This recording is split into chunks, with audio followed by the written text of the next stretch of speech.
Hello అండి, నేను మీ కందికుంట శోభ. ఈరోజు వచ్చేసి ఇంట్లో పుదీనా రైస్ చేస్తున్నాను.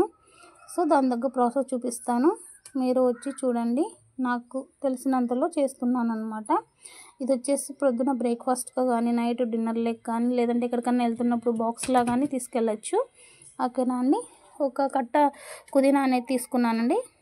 చిన్న చిన్నగా అన్నీ ఒలిచేసుకొని నీట్గా వాష్ చేసి మిక్సీ పట్టేసుకుంటున్నాను. మిక్సీలోకి వచ్చేసి మనకి ఎంత కావడుతుందో అంత ఎండమిరపకాయలు, అలాగే వెల్లిపాయలు, కొంచెం ఉప్పు వచ్చేసి ఒక స్పూన్ పైన ఎక్కువే వేసుకున్నా, ఎందుకంటే హాఫ్ కేజీకి సరిపడంత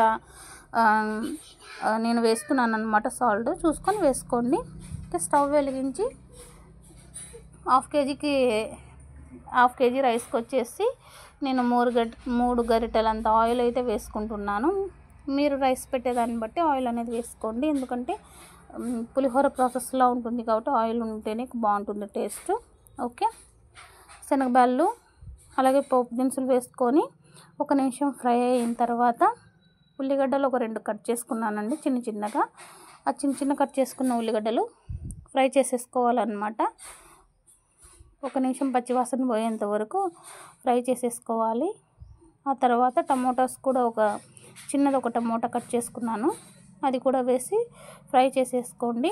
అలాగే ఒక హాఫ్ చెంచా అంతా పసుపు వేసి ఫ్రై చేసుకోండి. ఇవంతా ఒక 2 నిమిషాల వరకు బాగా మగ్గనించాలి.